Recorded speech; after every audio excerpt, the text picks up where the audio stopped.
Y esta es una pequeña reseña de él. Quiero contarles un poco de Steven Howard. Él es un orador brillante, dinámico y entusiasta que brinda a las audiencias la perspectiva de más de 40 años de experiencia en liderazgo senior en Asia, Australia y América del Norte, donde ha trabajado para grandes corporaciones. Steven ofrece discursos de liderazgo a nivel mundial, da conferencias públicas y corporativas, seminarios de liderazgo y toma de decisiones, lanzamientos de producto y reuniones para altos ejecutivos.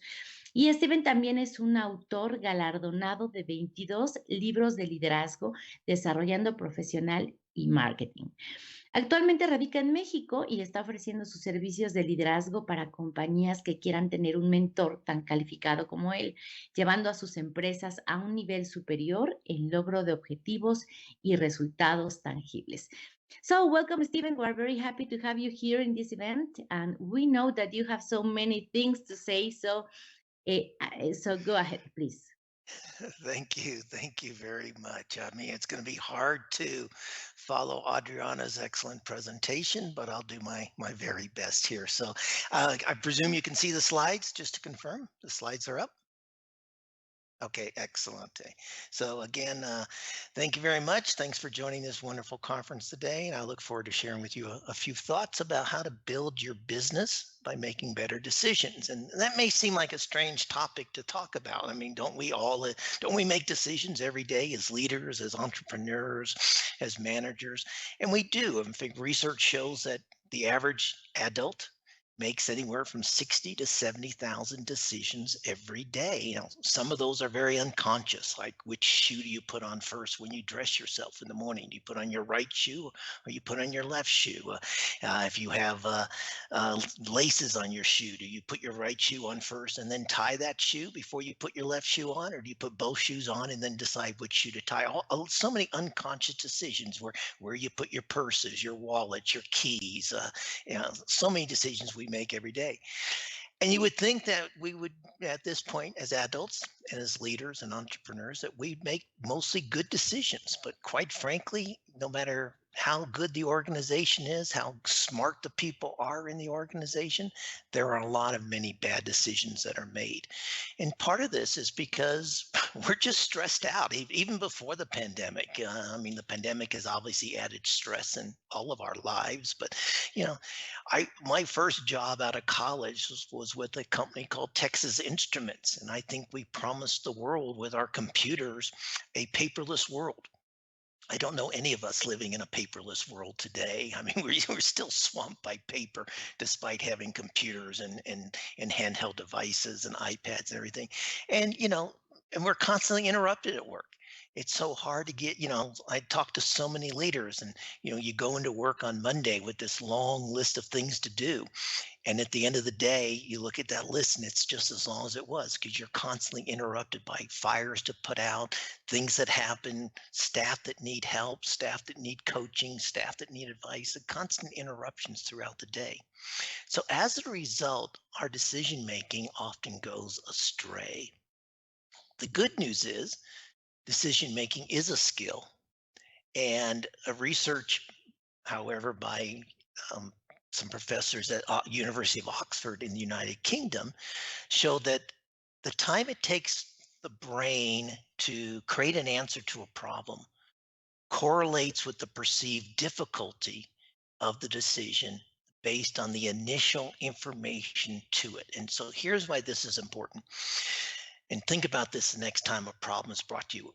Whatever your state of mind, when a problem arises or you need to make a decision, how much information you receive at that initial stage, the brain will determine whether this will be an easy decision or whether this will be a difficult decision.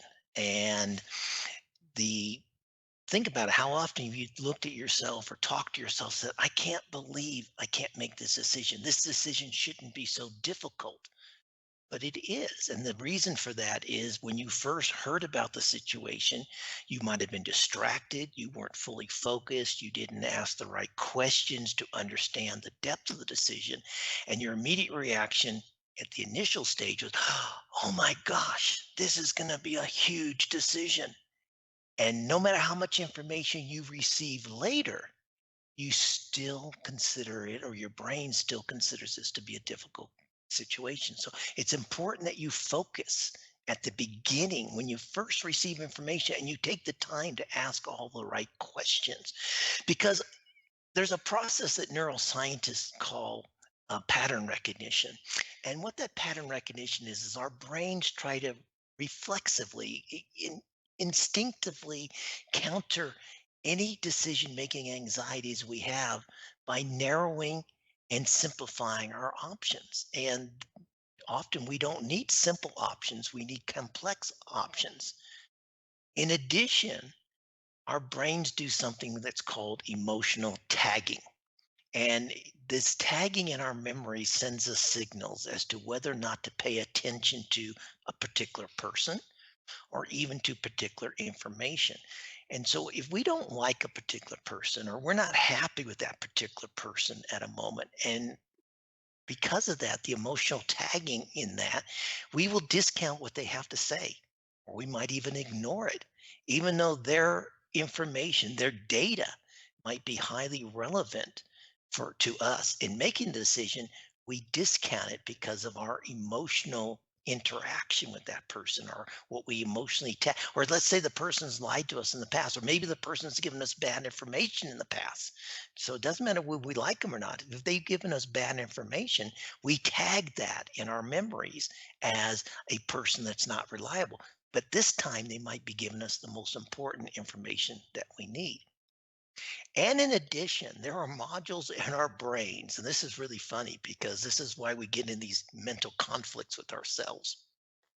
Some modules in our brain concentrate on delivering benefits, and other modules concentrate on gathering benefits. So here's an example of this. If you're walking through a huge mall, like the big mall in Santa Fe, and but earlier you've decided you're going to go on a diet, you're going to lose weight, and so part of your brain is trying to gather the benefits of losing weight, and so it's constantly my walk, take lots of steps, drink water throughout the day, minimize your calorie intake, get whatever physical fitness that you can. The brain sending us signals to gather those benefits because we've decided we want to lose weight.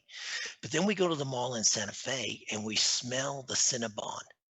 We smell that great aroma of the cinnamon, and we smell it 3 or 4 shops away, and that's why they do that. That's why they're always cooking the Cinnabons.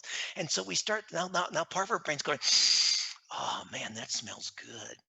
Oh, you know what?" And we start rationalizing, "You know what? I walked a lot yesterday. I can have 1 cinnamon roll." Yeah, and as we get closer, we start thinking, I thought maybe I can have 2 cinnamon rolls. I really walked a lot yesterday. So now we're trying to gather the benefits of the cinnamon rolls instead of the benefits of staying on our diet, of delivering the benefits of being on our diet or being physically fit. And of course, once we get to Cinnabon, not only do we buy two cinnamon rolls, but we buy a soft drink as well. So now we're just adding all those extra calories on ourselves. So our brain is constantly fighting within itself. And this is why we sometimes have a hard time making decisions, both in the professional world as well as in our personal lives. Other factors in decision making, this is a long list. And by the way, I've given these slides to the organizers of this event. So I'm happy for them to share with you in a PDF format these slides. So you don't have to take a lot of notes here if you want. But here's some other factors in decision making that I came across when I wrote one of my recent books about decision making. And those factors are, we get too much information. Sometimes I'm working with leaders and when I'm coaching leaders, and they'll say, I can't make a decision. I don't have enough information. When I really sit down with them and talk about it, the fact is that they have too much information. They just don't know which information is relevant, which information is the most important information, which data is the most relevant for making a good decision or an optimal decision. And it's not too much information, although it is too much information. We're overloaded with information. It's not that we don't have enough information. It's often that we have too much information and we don't know how to digest that and focus on it. Sometimes we get inconsistent or even conflicting information. Sometimes data will tell us direction A is the right way, and other data might be telling us direction B is the right way, or the people working for us. Everyone has a different opinion on direction that we should be taking.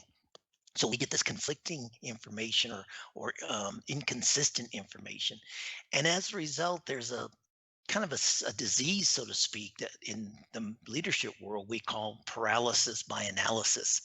It means we freeze. We don't want to make a decision. We want to do more analysis. We want more data. We want more new data. That's not good either, because we have to understand that not making a decision is in itself a decision. And so we can't get paralyzed. We can't get frozen from making a decision.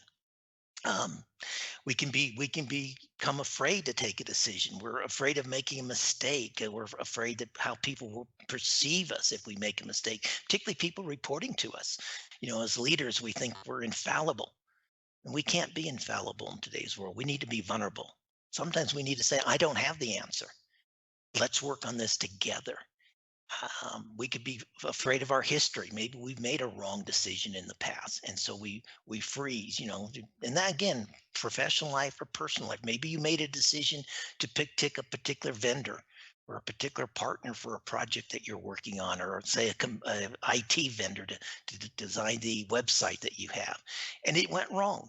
And now you need to pick another IT vendor, and so you're afraid because you made a mistake last time.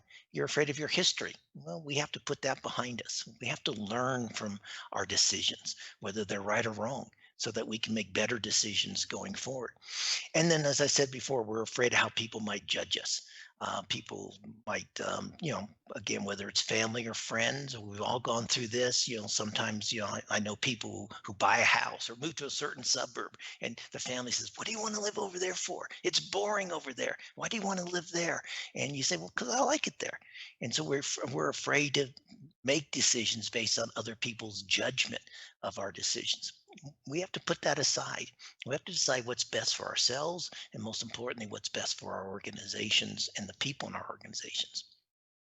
We also have unconscious biases. Um, Cognitive biases, they're both unconscious and conscious. And biases are not necessarily bad. We all have biases as human beings, but we have to understand how those biases influence our decision making, and be honest with ourselves and pause and reflect. And is this helping us make a good decision, or is this getting in the way of us making a good decision? And then the main thing I want to talk to you today about are the last two bullet points here, what we call emotional hijacking, when we get so upset. And I know every one of us has said at some point in our lives, probably many times, I was so angry, I couldn't think straight. And that's actually true. When you get so angry, when the amygdala, the emotional control center of your brain, takes over, you can't think straight. The emotional side of your brain is now running your decision making process, not the rational side. And literally, you can get so angry or so mad that you cannot think straight. And then stress. And stress is such a critical part of our lives today, even before the pandemic. But now, as we start to come out of the pandemic, hopefully, we're still so stressed. And the brain is telling us, "I'm busy." They're telling us all the time, "I'm busy, slow down." And if we would listen to those signals from our brain, if we would pause more often during the day, reflect a bit more, we could make better decisions. Unfortunately, we live our lives, 24/7, running from one place to another, one meeting to another, one phone call to another, and we make snap decisions throughout the day.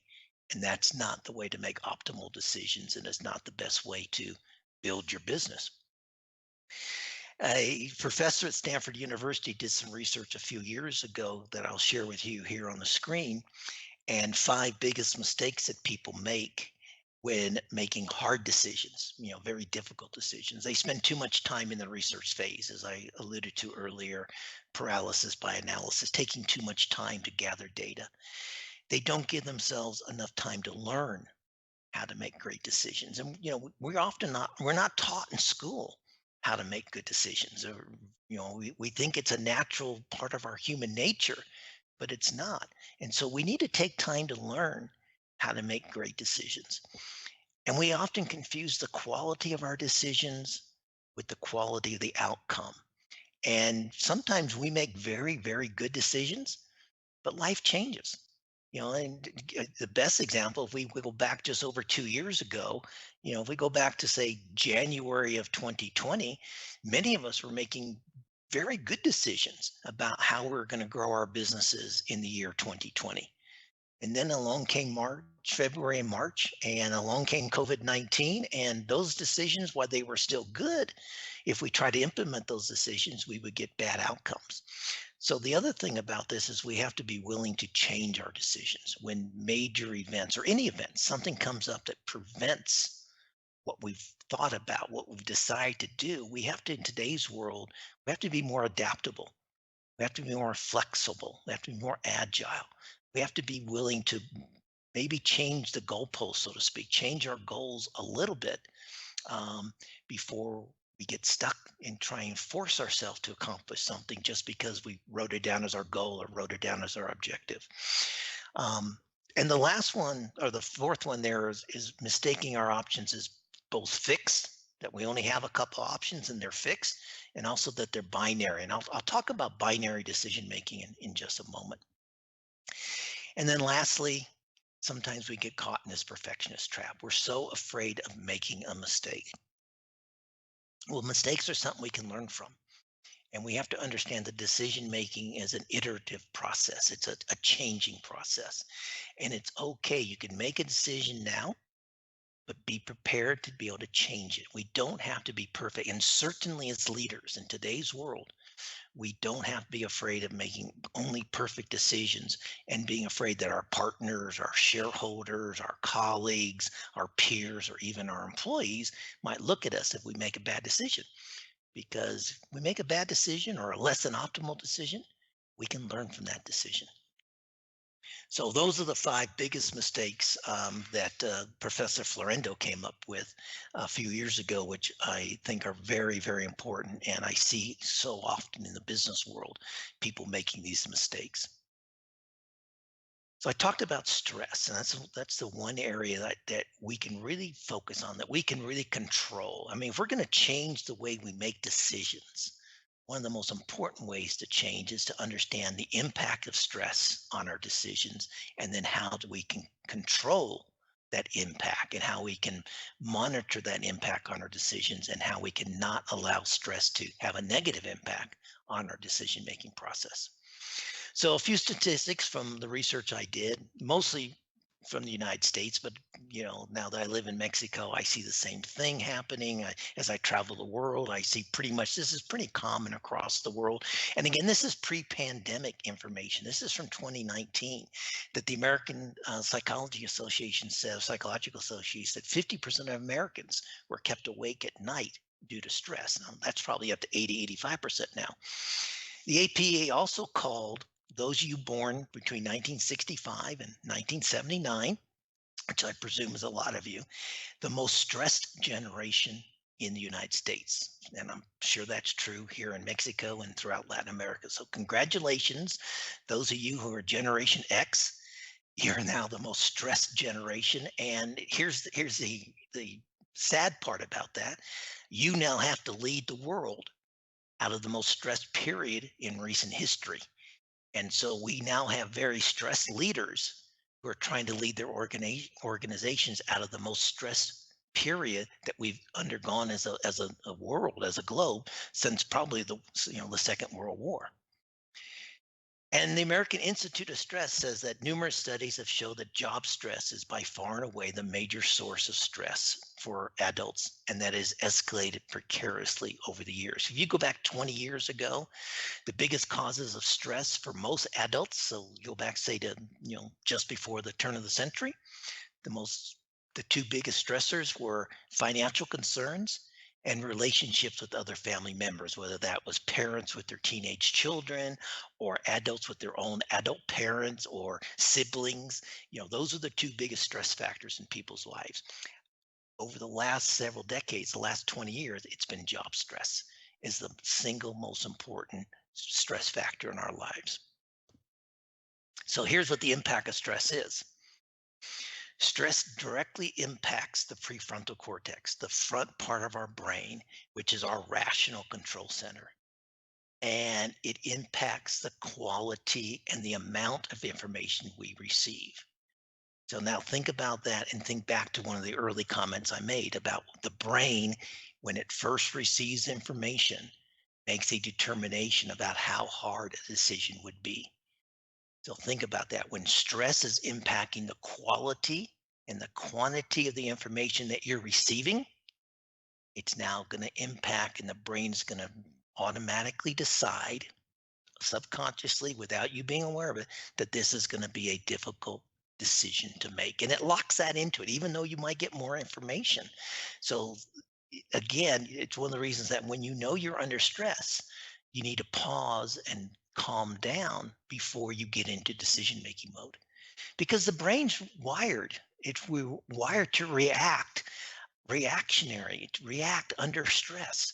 And that leads to what I talked about earlier, binary decision making. Binary decision making is very simple. It limits your choices to one or two things, binary, A or B, one or two, black or white, this or that. Very often, when you need to make a more difficult decision, you need many options. You need option C, D, D1, D2, very permutations of options. But if the brain, to protect itself, because it's under stress, is telling, no, no, you only have these two choices. So anytime, this is kind of one of the keys to making better decisions. Anytime you tell yourself, I have to decide between one A or B, one or two, pause. Consider if you're under stress or under anxiety. And is this limiting your choices, limiting your options? And if it is, that's not the time to make a decision. That's the time to reflect. Literally pull over on the side of the road if you have to, and stop and think about all the other choices and options available to you. The other factor, and this is really critical, is that prolonged stress degenerates an area of our brain that is responsible for self control. And we've all been under prolonged stress. We've been under 2 years of prolonged stress due to the COVID-19. And this is why we read reports, particularly early in the early days of the pandemic. We read reports of binge eating, binge drinking, family violence, violence against women, particularly in the home. And I'm not making an excuse for it, but one of the reasons is that all of us, so many people were under stress, prolonged stress, that we allowed that to impact our brains. And so those who started binge eating, those who started binge drinking, the fact is that part of their brain that regulates self-control was actually getting smaller. And they didn't pause, they did not stop and take steps to get that under control. And that's why we saw so many bad side effects from the pandemic that had nothing to do with the virus itself. It's the way we were living. Because overwhelming stress causes the brain to go into survival mode, and it leads us to act, behave, and say things that often don't fit the situation. We make things worse because we are being emotionally hijacked. Uh, and that's what the next point says. It's just we make the situation worse. So when you start to feel yourself getting upset, and there's many physical signs, your body will tell you. Your body will give you signals when you get under stress. You become anxious, or you're getting emotionally out of control. And for each of us is slightly different. There's some commonalities, but we need to be aware of ourselves. Things like perhaps sweaty palms, a pit in the stomach, aches in our shoulders, tightening our fists. These are all signs that our body is reacting physiologically to stress. And if our body is reacting physiologically to stress, I can guarantee you our brains are reacting to stress, and they're reacting by going into binary decision mode, going into survival mode. And so the impact of all this stress is it changes how we weigh the risks of the decisions that we have to make, and how we weigh risk during the decision making process. Now, instinctively, you might think when we're under stress, we might be more cautious. But in fact, under stress, people have a natural tendency to pay attention to the more positive outcomes and to focus the way things could go right. And that's just human nature. So again, we have to realize if we start thinking about how good things are going to be, how the outcomes are more likely, we start weighing things. Oh, 70% chance, 80% chance this is going to go right. We may be a bit too optimistic because stress is causing us to view that in a more optimistic fashion than we really should. And also, and you probably are not surprised by this information, but again, research shows, and I know this is stereotypical, so I want to say that up front. This is research based, and uh, and we're all individuals. However, there is, based on research, some gender differences in how women and men weigh risk. Under stress, men have an increased tendency and willingness to take risk. And again, this is generalization. We're all individuals. Women, on the other hand, have an increased tendency to become more conservative about risk. So think about that. If your colleague on a project, or you've got a project where it's 50-50, 50% male, 50% female, and you have to think about making a huge decision, there's going to be some internal conflict just on the way the individuals on the team are weighing the risks of that decision as a generalization. So just again, be cautious of that. Be aware that the natural inclination for men is to take more risk, be willing to take the risk. And women are going to be a bit more conservative about the risk that they're assessing. And as I mentioned before, the common propensity under stress is to limit our choices to binary. But for most big decisions, particularly if you think about how you're going to grow your business, how you're going to build your business, what are the key things you need, the key steps you need to develop your business? It's not A or B. It rarely comes down to two different choices. It's not go in this direction or go in this direction. It's multiple chances or choices that you have out there. So be very cautious when you're limiting yourself to only two choices. And then for those you who are entrepreneurs, or for those of you who are leaders in big organizations, realize that new supervisors and new mid-level leaders, so somebody who's in a new position in a managerial type role or managerial function, as well as business owners and entrepreneurs, they tend to resort to micromanaging when they're under stress. Well, I can promise you, nobody wakes up in the morning, wants to go to work, and says, I can't wait to be micromanaged today. I can't wait to have my manager over my shoulder. And so when you start micromanaging people, you s- you you impact the relationship with that person. You impact their self-confidence and their own ability to get work done or be innovative and create ideas.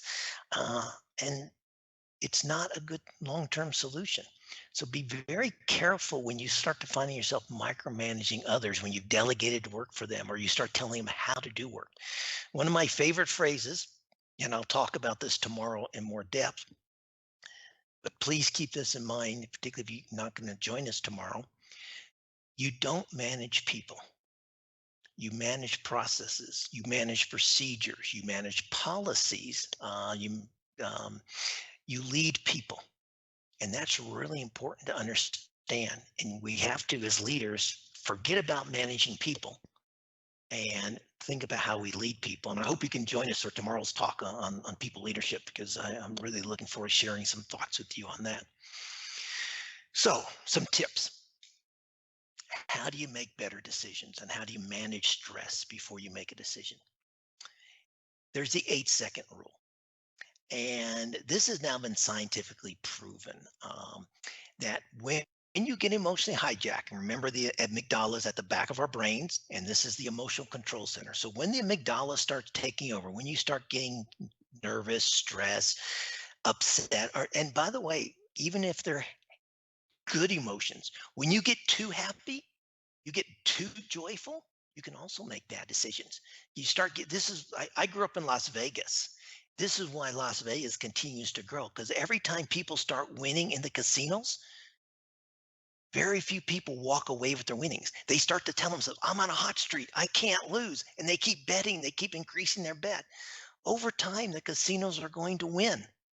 So even positive emotions, happy emotions will impact our decision making in a negative way. So the amygdala takes over. When you want to make a conscious decision, not to be emotionally hijacked, you want to get yourself under emotional control. It takes roughly 8 seconds physically for the prefrontal cortex literally to take over from the emotional control center from the amygdala at the back. So one of the best things you can do is pause, breathe. Purposeful breathing is the next technique.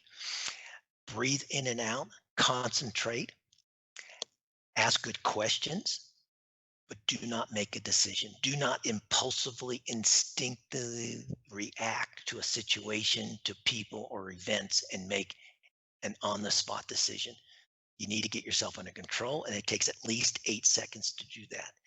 And one way, as you see there on the slide, is purposeful breathing. So, by the way, this is a technique that the US Navy SEALs use. And none of us has a more stressful job than a US Navy SEAL. And this is a technique that they use before they go into a stressful situation. So I'll demonstrate it for you. I'll explain it, and then we'll do it again. And maybe you can join along if you'd like. So purposeful breathing is very simple. We focus on our breathing. Forget about the emails you need to respond. Forget about whatever's happening outside your window. Forget about whatever, maybe your child upset you this morning.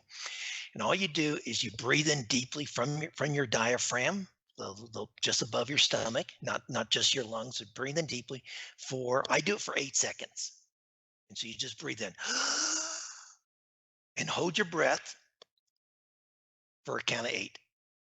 4, 5, 6, 7, 8. Now exhale. And hold the exhale for 8 seconds or 5 seconds, whatever you want to do. 5, 6, 7, 8. So why don't you join me? Do it with me. Now breathe in deeply and hold it. 3, 4, 5, 6, 7, 8. Big exhale. More than usual. Get all the air out of your lungs. And now hold it. 3, 5, 6, 7, 8. Do that for about 2 minutes. Automatically, your body will calm down. It can't help itself. That's just the way our bodies work. By breathing deeply like that, the brain is the biggest user of oxygen of all of our organs in our body. So by breathing in deeply, we're now putting more oxygen into our brains as well as into our lungs, into our system. Do that for about 2 minutes and we'll calm you down. And you don't have to make a big deal about it. I do this before I get on an airplane. Flying is no longer fun. I've been flying for 40 years. I used to live in Asia, used to live in Australia. I've been traveling all my life. It's no fun anymore. So as you standing in line, waiting for your group to be called, I just go like this. I look out the window. I look out at the people on the tarmac with their little flashlights or flags directing the planes. I watch the little luggage carts going around, and I'll just breathe in quietly, hold it, kind of look around, exhale, hold it. Nobody's paying any attention to me. And I'll do this for 2 or 3 minutes before I get on an airplane because it just calms me down. And then when I get seated, I'm not so, nervous or upset about, people carrying too much luggage on the plane or babies crying or, people spilling stuff or, people talking loudly. I just chill out, go on the plane with a calm attitude. We don't have time to talk about long-term brain health, but that's the other thing we should all be thinking about doing. And actually, I will talk about it a little bit here, but if you want more information, I've got a series of very short videos on my YouTube channel. They're all about 3 to 5 minutes in length, and there's 10 modules. And so if you want to learn about the importance of long-term brain health after today, that would be a place to go. Just search on YouTube for Steven Howard on leadership. That's my YouTube channel, and you can watch those videos for free. But a few startling statistics, and then I want to open it up for questions. Again, this is pre-pandemic information. This was 2019 when I was researching my book. The estimate was that we would witness a 67% increase in dementia and Alzheimer's disease and stroke by the year 2030. Obviously, as a result of the pandemic and the lockdowns and the shut-in periods and the stress, that's obviously going to go higher. So the estimate was that 76 million people around the world, 10 million United States, would be suffering from Alzheimer, stroke, and dementia by the year 2030. That's ridiculous because particularly Alzheimer's is a lifestyle disease. It's not a genetic disease. Only about 5% of the people who develop Alzheimer's develop it genetically because of their parents or their grandparents. And unfortunately, I have to tell you, since this is mostly a women's event, unfortunately, women have a higher propensity to be affected by Alzheimer's than men. So this is something very important the ladies in the audience to understand. This will be a $1 trillion industry just treating these diseases. And the American Heart Association and the American Stroke Association estimated that 60% of Americans will develop a brain disease in their lifetime. 60%. It's partly because we're living longer, but most importantly, as you're going to see in a moment, because the way we currently live our lives. And over almost half of Americans, and don't know what it is in Mexico or Latin America, but I'm sure it's pretty close to these numbers, have some kind of cardiovascular disease, whether that's coronary heart failure, coronary disease, stroke, or even high blood pressure. And I will, tell you that high blood pressure is the majority of these, but most people do have high blood pressure. So it's an important thing to monitor. It's an important thing to talk to your doctors about. Just last year, sorry, that it wasn't last year, it was a couple years ago, almost 840,000 or just over 840,000 people died in the United States from cardiovascular disease. It's something we can prevent, but we don't. And the other startling statistic is that about 10% of adults in their 60s are already caring for their elderly parents. And surprisingly, 12% of adults in their 70s are doing so because people are living longer. Our parents are living longer. I was a primary caregiver for my father, not in my 60s, but in my 50s before my father passed away. So it's devastating financially and emotionally to look after your parent when they have Alzheimer's disease or other forms of dementia. A couple other quick statistics. Obesity in midlife will accelerate brain age by about 10 years. So if you take two people, doesn't matter, as long as they're the same gender, two people of the same age, living in the same economic social conditions, in the same city or country, and someone is obese, their brain will be approximately 10 years older than the person who's not. So say they're both 52 years old. The obese individual, their brain will function and operate as if they're 62 compared to the normal 52-year-old person. So obesity is a huge factor in long-term brain health. And it's all because of the sodas we drink. The diet sodas are not good. The Coke Zeros are not good for us. They all speed up brain aging. They all create smaller overall brain volume. Obesity, abdominal fat, I should say, in old age directly is correlated with the reduction in cognitive function. So as we get older, if we're obese, our brains are going to not work as well. In fact, that we don't have to wait to old age. Men in their 40s who pack on the most abdominal fat are the most likely to develop dementia in their 60s and 70s because fat cells don't just reside in our abdominal areas. Fat cells actually create smaller brains for us. The good news is, as lifestyle changes will work, 20 or 30 minutes of daily aerobic exercise is all you need. You don't need to run a half marathon or marathons. You don't need to work out in the weight room. Just 40 minutes a couple times a week, and sleep. For those who are sleep deprived, sleep builds up the synaptic connectivity in our brains and is a key part of long-term brain health. Whoops. What doesn't work are all these brain training games you see advertised in the internet and stuff like that. That doesn't work. So, a couple quick tips, and then I'll turn it over to questions. Be present. Use mindfulness at work. Run 45 or 75-minute meetings. This is probably the number one thing you can do in your work life. Don't run meetings back to back. If you're in charge of the meeting, maybe you book it for an hour, but run your agenda for 45 minutes. That gives your brain 5 minutes to kind of encapsulate what you've just discussed, gives you 5 minutes to get some refresh. So don't look at your phone, don't answer emails, don't look at your iPad. Go outside, get some fresh air. You want to talk to somebody on the phone, talk to a friend. Don't even think about work. Just go outside, get some fresh air if you can, get a little bit of sunshine. And now you have 5 minutes to prepare for your next meeting. If you don't, when you run back to back phone calls, back to back meetings, your brain for the first 5 to 6 minutes in the second meeting is still focused on the last meeting. It's still digesting what you talked about. It's still thinking about the actions you need to do. So even though you might be physically present, you won't be mentally present in that second meeting. So go outside, use box breathing, leverage nature, go outside. Even if you can't go outside, look at the trees, look at the sky, look at the birds, whatever, look at dogs playing, whatever you can see, and take your mind away from work, away from stress. And the last thing, clench your fists. You may say, I can't do this in the office. I'll do it right now. Here's the best technique for reducing stress. Clench your fists really tight, as tight as you can, both fists, and then throw them out like this. Just throw, like right now at my computer screen, I just throw it out. Do that 4 or 5 times. Automatically, your blood pressure is lowering. The stress in your neck and shoulders is being lowered. And you say, well, I can't do that in the office. Do it under your desk.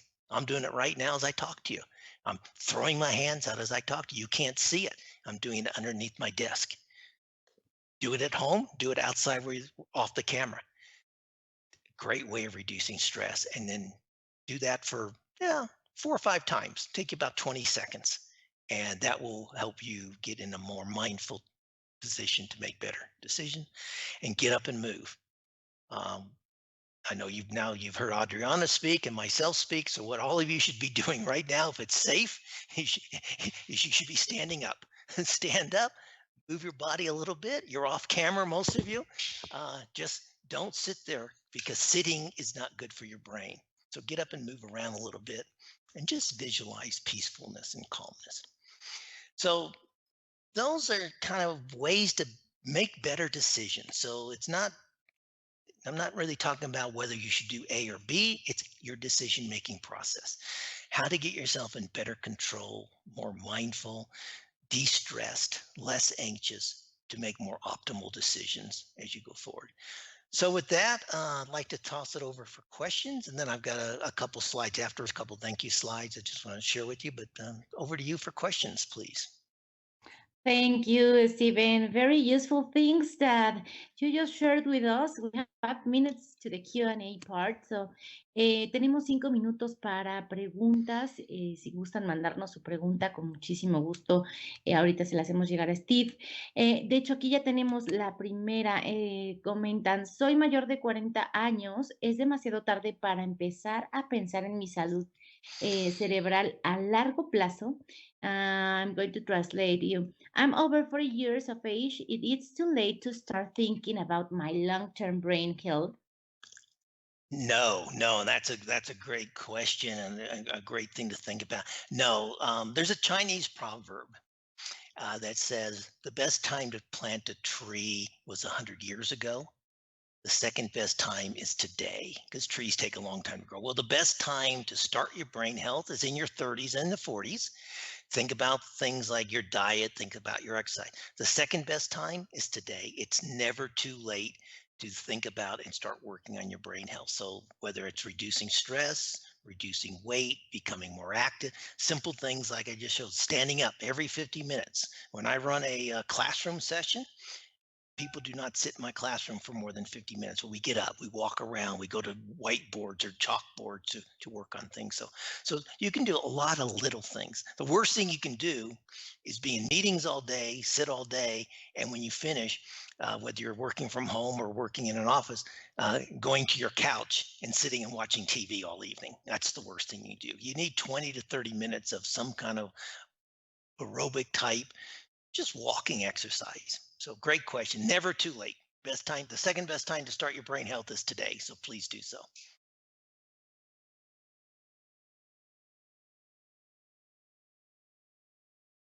I don't know. Oh, I think you're muted. I couldn't hear the question. Sorry. Okay. First in Spanish, escuché que Mhm. hacer multitasking es malo para el cerebro. ¿Esto es cierto? I heard multitasking is bad for the brain. Is it true? Is this true? It is absolutely true. And I know women, you're really good at multitasking. You take pride in multitasking. Even worse, the millennials out there, you pride yourself on multitasking. When we're talking about this kind of we're talking about cognitive multitasking. Any of us can watch TV and eat a meal, for instance. That's not cognitive. We're not consciously thinking about how we're eating, but cognitive multitasking. So for those of you who, for instance, attending the conference today, and occasionally you're over on your phone looking at emails, that's not good for your brain. And Stanford University did some research, and it showed three things.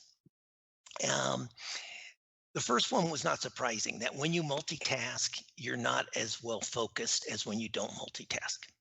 We all know that. We know, like right now, if you're working on emails on your handphone, on your mobile device, you're not listening 100% to me. We know that. You're not taking in 100% of the information. What was really surprising by the research, though, is that when we multitask like that, it also makes us less able to focus on other things, even when we're not multitasking, because we're training our brain not to focus. So, for all you millennials out there, all you women who think you love to multitask, what it's doing is training your brain. So, even when you do try and focus, and you've probably have experienced this, you think, why can't I focus? I need to work. I need to work on this presentation. I need to work on my budget. I need to work on my documentation here, whatever it is. And you're going, why is my brain all over the place? Because we've been training it not to focus. And the inability to focus is one of the early indicators of dementia. So I'm concerned about the long-term societal impacts about multitasking, because so many people, millennials and Generation Z and others, the teenagers today, they're not training themselves to focus. They're training their brains not to be able to focus. And unfortunately, that is a leading factor in dementia and Alzheimer's. So we're going to create a society where Alzheimer's and dementia is going to go up if we don't stop it. So yes, please stop multitasking now, today. Thank you so much, Steven Howard. Have a nice day. Y bueno, continuando con nuestro programa y para cerrar con mucha fuerza nuestro día uno, que espero que se les esté pasando tan rápido como a mí, les vamos a presentar a un gran panel. Ellas son Ángeles Vela, directora del Consejo de Software de Nuevo León, Nazareth Black.